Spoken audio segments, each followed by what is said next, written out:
नमस्कार दोस्तों, स्वागत है आपका हमारे YouTube चैनल पे। आज हम पढ़ेंगे आनुवंशिकता एवं जैव विकास के से संबंधित मोस्ट टॉप 45 क्वेश्चन, जो कि आपकी सभी प्रतियोगी परीक्षाओं के लिए बेहद ही महत्वपूर्ण है। तो आइए इस वीडियो को शुरू करते हैं। पहला क्वेश्चन है, आनुवंशिकता का जनक किसे कहा जाता है? पहला क्वेश्चन, आनुवंशिकता का जनक किसे कहा जाता है? देखिए, आनुवंशिकता जो है, माता पिता के गुण एक पीढ़ी से दूसरी पीढ़ी में स्थानांतरित होते हैं, उसी को आनुवंशिकता हम लोग कहते हैं। देखिए, आनुवंशिकता के जो जनक हैं, मेंडल को कहा जाता है। मेंडल जो थे, वे ऑस्ट्रिया के निवासी थे। वहीं पे वे पादरी का काम करते थे और वहीं पे उन्होंने मटर पे अपने प्रयोग किए और उन्होंने अपने 3 नियम दिए। पहला प्रभाविता का नियम, दूसरा पृथक्करण का नियम, तीसरा स्वतंत्र विवरण का नियम। और जो फादर ऑफ जेनेटिक्स जिसे कहा जाता है, उसका नाम है मेंडल। तो मेंडल को फादर ऑफ जेनेटिक्स कहा जाता है। ठीक है, नेक्स्ट क्वेश्चन। दूसरा क्वेश्चन है कि मेंडल ने अपने प्रयोगों में किस पौधे पर किए थे? तो गेहूं, मटर, चना, मक्का। तो किस पे किए थे बताइए? मटर पे। मटर का वैज्ञानिक नाम क्या होता है? Pisum sativum. ठीक है, मेंडल ने अपने प्रयोग पाइसम सेटाइवम यानी मटर पे अपना प्रयोग किया था। नेक्स्ट क्वेश्चन, वंशागत की मूल इकाई क्या है? यानी वंशागत की मूल इकाई क्या किसे कहते हैं? तो इसका आंसर होगा आपका जीन। जीन को वंशागत के मूल इकाई कहते हैं। नेक्स्ट क्वेश्चन, जीन किस पर स्थित होते हैं? देखिए कि जीन जो होते हैं, कोशिका भी गुणसूत्र, जीवद्रव, राइबोसोम। तो जीन जो होते हैं गुणसूत्रों पर स्थित होते हैं और मनुष्य में गुणसूत्रों की टोटल संख्या 46 होती है। ठीक है, नेक्स्ट क्वेश्चन, डीएनए का पूरा नाम क्या होता है?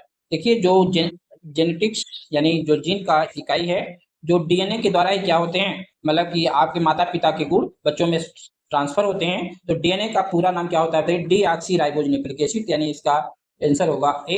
एक डीएनए होता है, एक आरएनए होता है, आरएनए का नाम होता है राइबो न्यूक्लिक एसिड। ठीक है, तो नेक्स्ट क्वेश्चन, डीएनए की द्विगुणित संरचना किसने बताई? डबल हेलिक्स मॉडल डीएनए का किसने दिया था?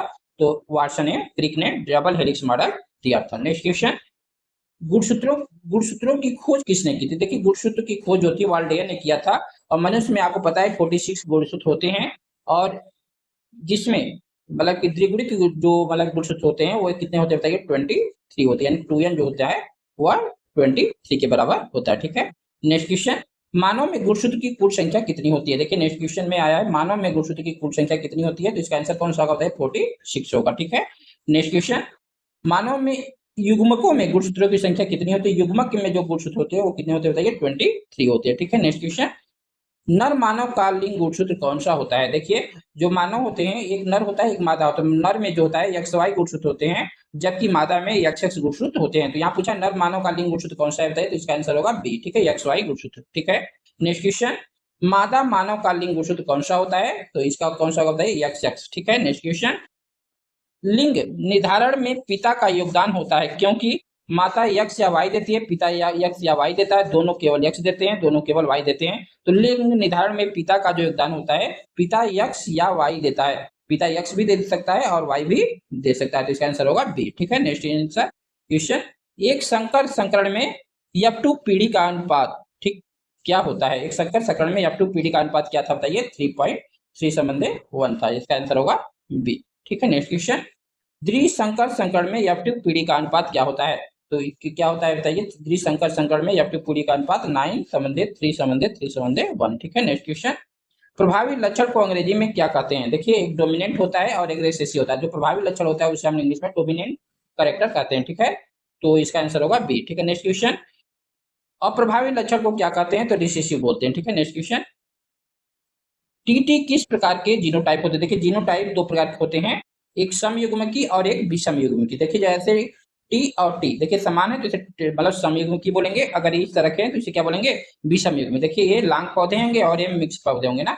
तो जो युग्मक होते हैं, जीनोटाइप जो होता है टीटी का, इसका क्या होता है? ये समयुग्मकी होगा। ठीक है, नेक्स्ट क्वेश्चन, देखिए, कैपिटल टी स्मॉल टी किस प्रकार का जीनोटाइप है? तो इसका कौन होगा बताइए? विषम युग्मजी जीनोटाइप होगा। नेक्स्ट क्वेश्चन, आनुवंशिक विविधता का प्रमुख कारण क्या है? आनुवंशिक विविधता क्यों होती है? तो क्यों होती है बताइए? पाचन, शोषण, लैंगिक जनन, उत्सर्जन कारक। तो इसका आंसर होगा लैंगिक जनन के कारण। ठीक है, नेक्स्ट क्वेश्चन, जीन का वैकल्पिक रूप कहलाता है। जीन का वैकल्पिक रूप क्या होता है? एलील होता है। ठीक है, नेक्स्ट क्वेश्चन, मनुष्य में आंखों का रंग नियंत्रित होता है।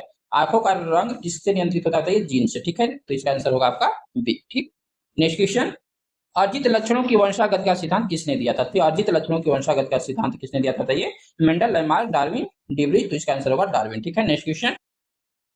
प्राकृतिक चयन का सिद्धांत किसने दिया था? प्राकृतिक चयन का सिद्धांत किसने दिया था? बताइए। डार्विन ने दिया था। Most important question. Next question है कि विकासवाद की प्रसिद्ध पुस्तक ओरिजिन ऑफ स्पीसीज किसने लिखी थी?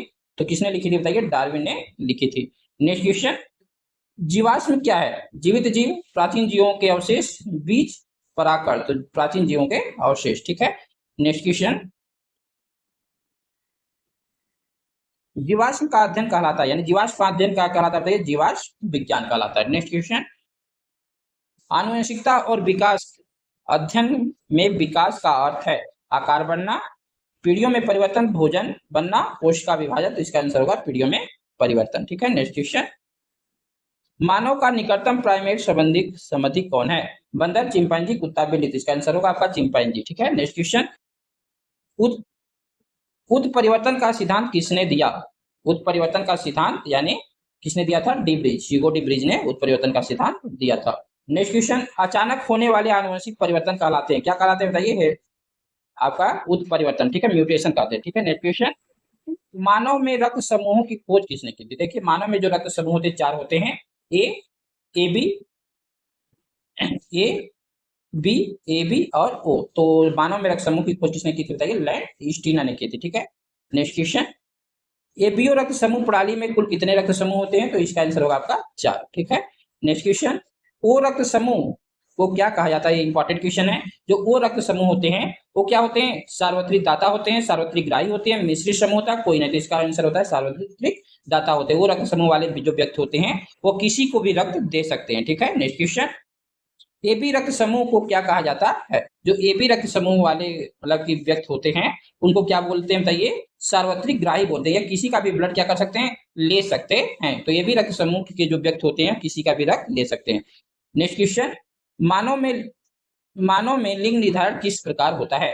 तो मानव में लिंग निर्धारण के लिए कौन जिम्मेदार होता है? XX और XY। तो आपका आंसर होगा ए। ठीक है, नेक्स्ट क्वेश्चन। गुणसूत्र मुख्यतः किससे बने होते हैं? जो गुणसूत्र होते हैं किससे बने होते हैं? डीएनए और प्रोटीन, वसा, स्टार्च, जल। तो इसका आंसर होगा डीएनए और प्रोटीन। Next question. माता अपने बच्चों को कौन सा लिंग गुणसूत्र देती है? माता के पास देखिए X और X गुणसूत्र होता है, तो माता सिर्फ कौन सा गुणसूत्र दे सकती है? बताइए। सिर्फ X गुणसूत्र दे सकती है। तो इसका आंसर होगा ए। Next question. पिता अपने बच्चों को कौन सा लिंग गुणसूत्र दे सकता है? तो पिता के पास देखिए X और Y दोनों गुणसूत्र होते हैं, तो इसका आंसर कौन सा होगा? X या Y। ठीक, तो इसका आंसर होगा आपका सी। Next question. विकास का सबसे मजबूत प्रमाण माना जाता है, यानी विकास हुआ है, इवोल्यूशन हुआ है, इसका सबसे मजबूत प्रमाण कौन सा होता है? तो बताइए। इसका आंसर होगा जीवाश्म। ठीक है, नेक्स्ट क्वेश्चन। समान पूर्वज से उत्पन्न संरचनाएं कहलाती हैं। समान पूर्वज से उत्पन्न संरचनाएं क्या कहलाती है? बताइए। समृद्ध अंग कहलाती हैं। ठीक है, नेक्स्ट क्वेश्चन। मनुष्य की अपेंडिक्स किस प्रकार का अंग है? मनुष्य में जो अपेंडिक्स होता है वह किस प्रकार का अंग होता है? समजात, अवशेषी, समृद्ध और क्रियाशील। तो अवशेषी, देखिए अवशेषी अंग वो होते हैं जो कि मनुष्य में होते तो हैं लेकिन उनका कोई कार्य नहीं होता है, तो उससे हम लोग अवशेषी अंग कहते हैं। नेक्स्ट क्वेश्चन और लास्ट क्वेश्चन। विविधता जीवों के लिए क्यों आवश्यक है? भोजन है, अस्तित्व बनाए रखने है, रंग बदलने है, वृद्धि है। तो विविधता जीवों के लिए क्यों आवश्यक है? वृद्धि है। ठीक है, तो आपको यह वीडियो कैसी लगी आप हमें प्लीज जरूर बताइए, और वीडियो अच्छी लगी है तो प्लीज हमें सब्सक्राइब करिए और हमें सपोर्ट करिए। तब तक के लिए गुड बाय।